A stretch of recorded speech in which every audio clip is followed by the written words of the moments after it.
हरे कृष्णा। श्री पद्म पुराण की जय। आज सुनिए पद्म पुराण में आगे की कथा। आजकल आप पद्म पुराण में पाताल खंड का वर्णन सुन रहे हैं। शेष जी कहते हैं, इसके बाद नरश्रेष्ठ राजा सुमद ने श्री रघुनाथ जी की उत्तम कथा सुनने के लिए उत्सुक होकर स्वागत सत्कार से संतुष्ट हुए शत्रुघ्न जी से वार्तालाप आरंभ किया। सुमद जी बोले, महामते, संपूर्ण लोकों के शिरोमणि, भक्तों की रक्षा के लिए अवतार ग्रहण करने वाले तथा मुझ पर निरंतर अनुग्रह रखने वाले भगवान श्री राम अयोध्या में सुखपूर्वक तो विराज रहे हैं ना। ये सब लोग धन्य हैं जो सदा आनंद मग्न होकर अपने नेत्र पुटों के द्वारा श्री रघुनाथ जी के मुखारविंद का मकरंद पान करते रहे हैं। राजन, अब मेरी कुल परंपरा तथा राज्य भूमि आदि सब वस्तुएं पूर्ण सफल हो गई। दया से द्रवित होने वाली माता कामाक्षा देवी ने पूर्व समय में मुझ पर बड़ी कृपा की थी। राजाओं में श्रेष्ठ वीर सुमद के ऐसा कहने पर शत्रुघ्न ने श्री रघुनाथ जी के गुणों को प्रकट करने वाली सब कथाएं कह सुनाई। वे 3 रात तक वहां ठहरे रहे। इसके बाद उन्होंने राजा के साथ वहां से जाने का विचार किया।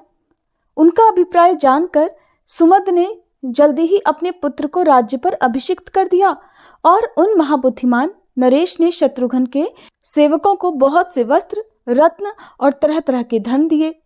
इसके बाद शत्रुघ्न ने धनुष धारण किए हुए राजा सुमद को साथ लेकर अपने बहुज्ञ मंत्रियों, पैदल योद्धाओं, हाथियों और अच्छे घोड़े जुते हुए अनेक रथों के साथ वहां से यात्रा आरंभ की।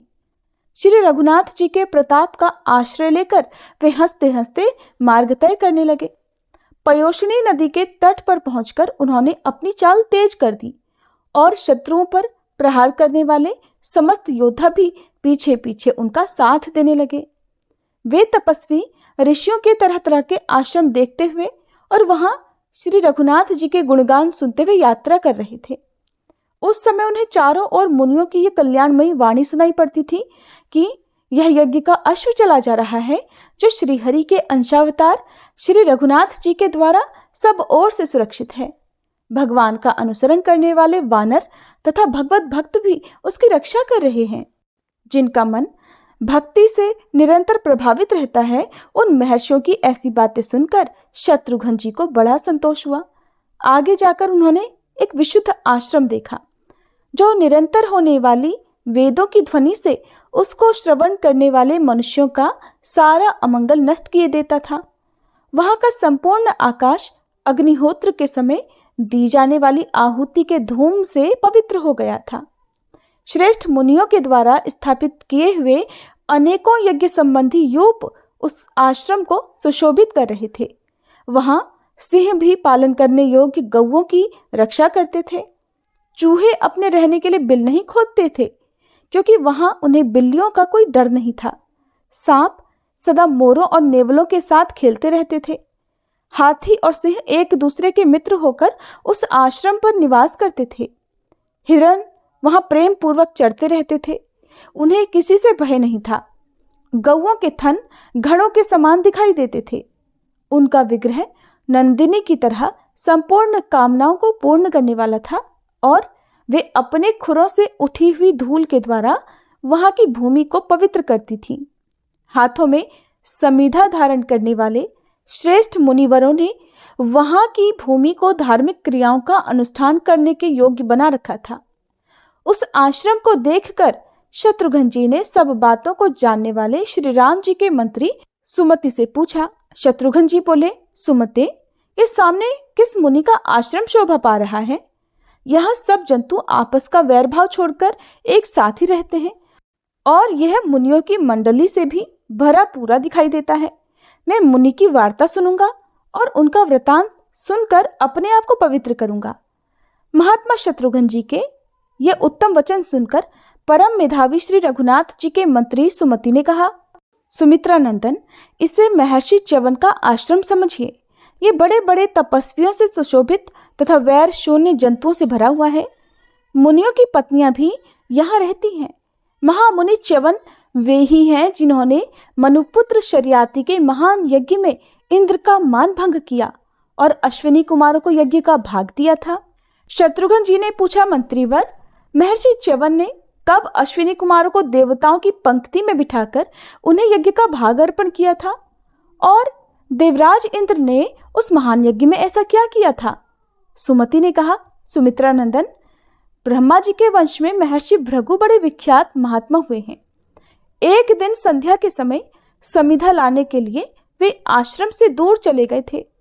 उसी समय दमन नाम का एक महाबली राक्षस उनके यज्ञ का नाश करने के लिए आया और ऊंचे स्वर से अत्यंत भयंकर वचन बोला, कहाँ है वह अधम मुनि और कहाँ है उसकी पाप रहित पत्नी? वह रोष में भरकर जब बार बार इस प्रकार कहने लगा तो अग्नि देवता ने अपने ऊपर राक्षस से भय उपस्थित जानकर मुनि की पत्नी को उसे दिखा दिया। वह सती साध्वी नारी उस समय गर्भवती थी। राक्षस ने उसे पकड़ लिया। बेचारी अबला कुररी की तरह विलाप करने लगी। कुररी एक पक्षी होता है। महर्षि भृगु रक्षा करो, पतिदेव बचाओ, प्राणनाथ हे तपोनिधे मेरी रक्षा करो, इस प्रकार वह आर्त भाव से पुकार रही थी। वह राक्षस उसे लेकर आश्रम से बाहर चला गया और दुष्टता भरी बातों से महात्मा भृगु की उस पतिव्रता पत्नी को अपमानित करने लगा। उस समय महान भय से त्रस्त होकर वह गर्भ मुनि पत्नी के पेट से गिर गया। उस नवजात शिशु के नेत्र प्रज्वलित हो रहे थे, मानो सती के शरीर से स्वयं अग्निदेव ही प्रकट हुए हों। उसने राक्षस की ओर देखा और कहा, ओ दुष्ट, अब तू यहां से मत जा, अभी जलकर यहीं भस्म हो जा। सती का स्पर्श करने के कारण तेरा कल्याण कभी नहीं होगा। बालक के ऐसा कहते ही वह राक्षस गिर पड़ा और तुरंत जलकर राख का ढेर हो गया। तब माता अपने बच्चे को गोद में लेकर उदास मन से आश्रम पर आई। महर्षि भृगु को जब पता चला कि ये सब अग्निदेव की ही करतूत है तो वे क्रोध से व्याकुल हो उठे और शाप देते हुए बोले, शत्रु को घर का भेद बताने वाले दुष्टात्मा, तू सर्वभक्षी हो जा, पवित्र अपवित्र सभी वस्तुओं का आहार कर। ये शाप सुनकर अग्निदेव को बड़ा दुख हुआ। उन्होंने मुनि के चरण पकड़ लिए और कहा, प्रभु आप दया के सागर हो महामते, मुझ पर अनुग्रह करो। धार्मिक शिरोमणि, मैंने झूठ बोलने के भय से उस राक्षस को आपकी पत्नी का पता बता दिया था, इसलिए मुझ पर कृपा करो। अग्नि की प्रार्थना सुनकर तपस्वी मुनि दया से द्रवित हो गए और उन पर अनुग्रह करते हुए इस प्रकार बोले, अग्नि, तुम सर्वभक्षी होकर भी पवित्र ही रहोगे। इसके बाद परम मंगलमय विप्रवर भृगु ने स्नान आदि से पवित्र हो हाथ में कुश लेकर गर्भ से गिरे हुए अपने पुत्र का जातकर्म आदि संस्कार किया। उस समय संपूर्ण तपस्वियों ने गर्भ से च्युत होने के कारण उस बालक का नाम च्यवन रख दिया। भृगु कुमार च्यवन शुक्ल पक्ष की प्रतिपदा के चंद्रमा की तरह अब धीरे धीरे बढ़ने लगे। कुछ बड़े हो जाने पर वे तपस्या करने के लिए जगत को पवित्र करने वाली नर्मदा नदी के तट पर गए। वहां पहुंचकर उन्होंने 10,000 वर्षों तक तपस्या की। उस समय उनके दोनों कंधों पर दीमकों ने मिट्टी की ढेरी जमा कर दी और उस पर 2 पलाश के वृक्ष भी उगाए। हिरण उत्सुकता पूर्वक वहां आते और मुनि के शरीर में अपनी देह रगड़कर खुजली मिटाया करते, किंतु उनको इन सब बातों का कुछ भी ज्ञान नहीं रहता था। वे तो बस अविचल भाव से अपनी तपस्या में लीन रहते थे, स्थिर रहते थे। एक समय की बात है, मनु के पुत्र राजा शर्याती तीर्थ यात्रा के लिए तैयार होकर परिवार सहित नर्मदा के तट पर गए। उनके साथ बहुत बड़ी सेना भी थी। महानदी नर्मदा में स्नान करके उन्होंने देवता और पितरों का तर्पण किया और भगवान श्री विष्णु की प्रसन्नता के लिए ब्राह्मणों को तरह तरह के दान दिए। राजा के एक कन्या थी जो तपाए हुए सोने के आभूषण पहनकर बड़ी सुंदर दिखाई देती थी। वह अपनी सखियों के साथ वन में इधर उधर घूमने लगी। वहां उसने महान वृक्षों से सुशोभित वल्मीक अर्थात मिट्टी का ढेर देखा, जिसके भीतर एक ऐसा तेज दिख पड़ा जो निमेष और उन्मेष से रहित था। उसमें खुलने अथवा बंद करने की क्रिया नहीं होती थी। राजकन्या कौतूहलवश उसके पास गई और शलाकाओं से दबाकर उसे फोड़ डाला। फूटने पर उससे खून निकलने लगा, क्योंकि वह तो तपस्या में लीन च्यवन मुनि की आंखें थीं। अब ये देखकर राजकुमारी को बड़ा दुख हुआ और वह दुख से कातर हो गई। अपराध से दबी होने के कारण उसने माता और पिता को इस दुर्घटना का हाल नहीं बताया। वह भय से आतुर होकर खुद ही अपने लिए शोक करने लगी। उस समय पृथ्वी कांपने लगी, आकाश से उल्कापात होने लगा, सारी दिशाएं धूमिल हो गई और सूर्य के चारों ओर घेरा पड़ गया। राजा के कितने ही घोड़े नष्ट हो गए, बहुत सारे हाथी मर गए, धन और रत्न का नाश हो गया और उनके साथ आए हुए लोगों में आपस में कलह होने लगा। ऐसा उत्पात देखकर राजा डर गए, उनका मन कुछ बेचैन हो गया। वे सब लोगों से पूछने लगे कि किसी ने मुनि का अपराध तो नहीं किया है। परंपरा से उन्हें अपनी पुत्री की करतूत मालूम हो ही गई और वे बड़े दुखी होकर सेना और सवारियों सहित मुनि के पास गए। भारी तपस्या में लगे हुए तपोनिधि च्यवन मुनि को देखकर राजा ने स्तुति के द्वारा उन्हें प्रसन्न किया और कहा, मुनिवर दया कीजिए। तब महातपस्वी मुनिश्रेष्ठ च्यवन मुनि ने संतुष्ट होकर कहा, महाराज, आपको पता होना चाहिए कि सारा उत्पात तुम्हारी पुत्री का ही किया हुआ है। तुम्हारी कन्या ने मेरी आंखें फोड़ डाली हैं, इनसे बहुत सारा खून गिरा है। इस बात को जानते हुए भी उसने तुम्हें नहीं बताया। इसलिए अब तुम शास्त्रीय विधि के अनुसार मुझे उस कन्या का दान कर दो, तब इन सारे उत्पातों की शांति हो जाएगी। ये सुनकर राजा को बड़ा दुख हुआ और उन्होंने उत्तम कुल, नई अवस्था, सुंदर रूप, अच्छे स्वभाव और शुभ लक्षणों से संपन्न अपनी प्यारी पुत्री उन अंधे महर्षि को ब्याह दी। राजा ने कमल के समान नेत्रों वाली उस कन्या का जब दान कर दिया, तब मुनि के क्रोध से प्रकट हुए सारे उत्पात तुरंत ही शांत हो गए। इस प्रकार तपोनिधि मुनिवर च्यवन को अपनी कन्या देकर राजा शर्याति फिर अपनी राजधानी को लौट आए। पुत्री पर दया आने के कारण वे बहुत दुखी थे। सुमति ने कहा, हे सुमित्रानंदन, राजा शर्याति के चले जाने के बाद महर्षि च्यवन पत्नी रूप में प्राप्त हुई उनकी कन्या के साथ अपने आश्रम पर रहने लगे। उसे पाकर उन्हें बड़ी प्रसन्नता हुई थी। योगाभ्यास में प्रवृत्त होने के कारण उनके सारे पाप धुल गए थे। राजा की वह कन्या अपने श्रेष्ठ पति की भगवत बुद्धि से सेवा करने लगी।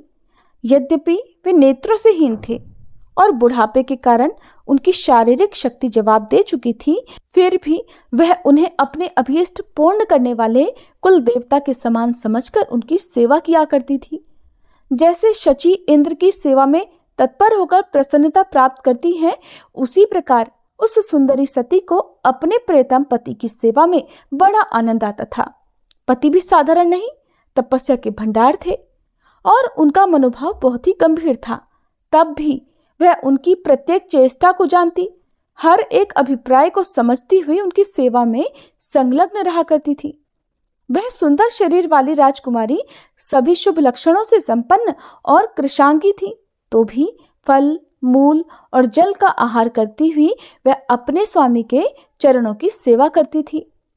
सदा पति की आज्ञा पालन करने के लिए तैयार रहती और उन्हीं के पूजन आदर सत्कार में अपना समय बिताया करती। संपूर्ण प्राणियों का हित साधन करने में उसका अनुराग था। वह काम, दंभ, द्वेष, लोभ, भय और मद का परित्याग करके सावधानी के साथ रहकर सदा च्यवन मुनि को संतुष्ट रखने का प्रयास करती थी।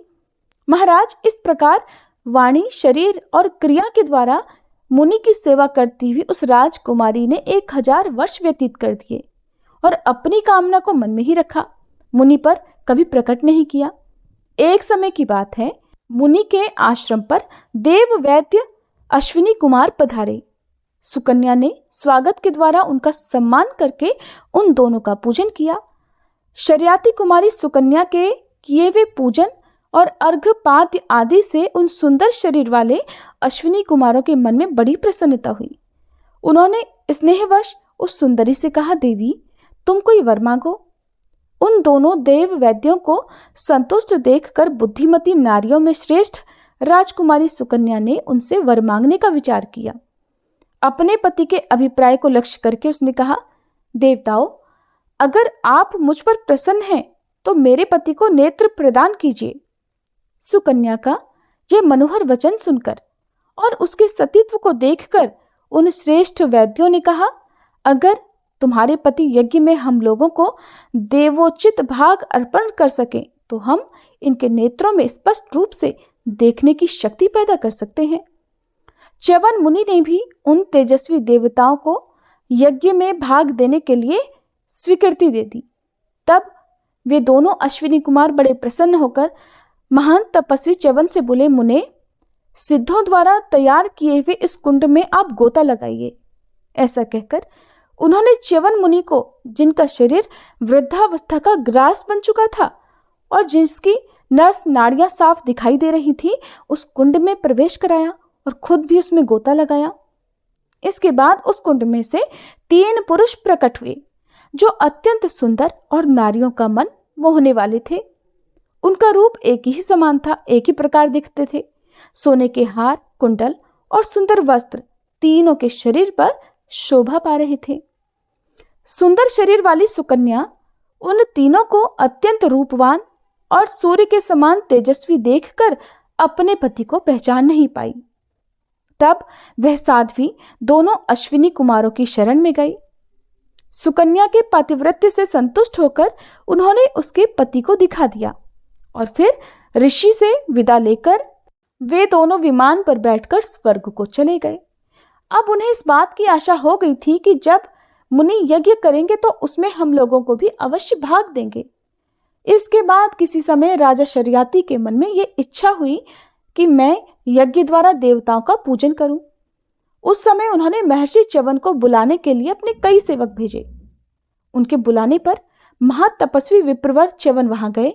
साथ में उनकी धर्मपत्नी सुकन्या भी थी, जो मुनियों के समान आचार विचार का पालन करने में पक्की हो गई थी। जब पत्नी के साथ वे महर्षि राजभवन में पधारे, तब महायशस्वी राजा शर्याती ने देखा कि मेरी कन्या के पास एक सूर्य के समान तेजस्वी पुरुष खड़ा है। सुकन्या ने पिता के चरणों में प्रणाम किया, किंतु शर्याती ने उसे आशीर्वाद नहीं दिया। वे कुछ अप्रसन्न से होकर पुत्री से बोले, अरे ये तूने क्या किया? अपने पति महर्षि च्यवन को, जो सब लोगों की वंदनीय है, धोखा तो नहीं दे दिया? क्या तूने उन्हें बूढ़ा और अप्रिय जानकर छोड़ दिया है और अब तू इस राह चलते जार पुरुष की सेवा कर रही है? तेरा जन्म तो श्रेष्ठ पुरुषों के कुल में हुआ है, फिर ऐसी उल्टी बुद्धि तुझे कैसे प्राप्त हो गई? ऐसा करके तू तो अपने पिता और पति दोनों के कुल को नरक में ले जा रही है। राजा शर्याती को पता नहीं चला कि उनकी पुत्री के साथ जो खड़ा हुआ सुंदर युवक था, वे मुनि च्यवन ही थे। पिता के ऐसा कहने पर पवित्र मुस्कान वाली सुकन्या थोड़ा मुस्कुराकर बोली, पिताजी, ये जार पुरुष नहीं, आपके जमाता भृगुनंदन महर्षि च्यवन ही हैं।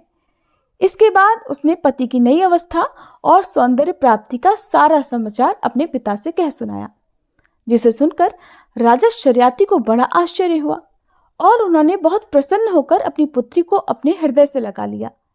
इसके बाद च्यवन ने राजा से सोमयाग का अनुष्ठान कराया और सोमपान के अधिकारी न होने पर भी दोनों अश्विनी कुमारों के लिए उन्होंने सोम का भाग निश्चित किया।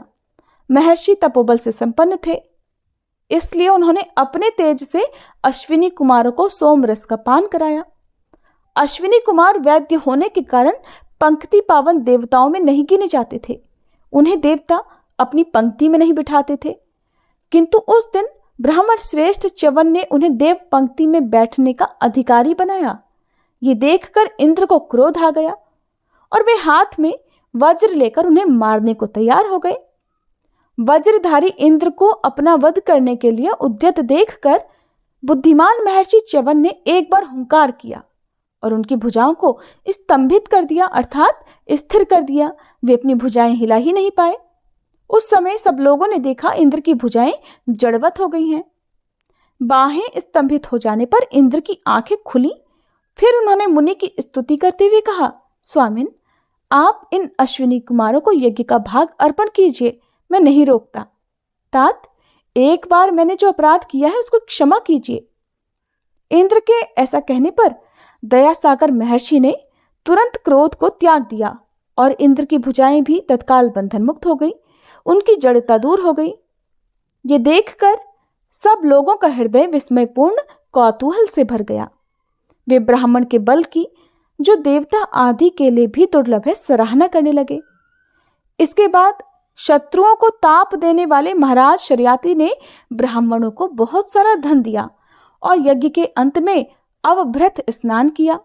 सुमति बोले, सुमित्रा नंदन, तुमने मुझसे जो कुछ पूछा था वह सब मैंने कह सुनाया। महर्षि च्यवन तपस्या और योग बल से संपन्न है।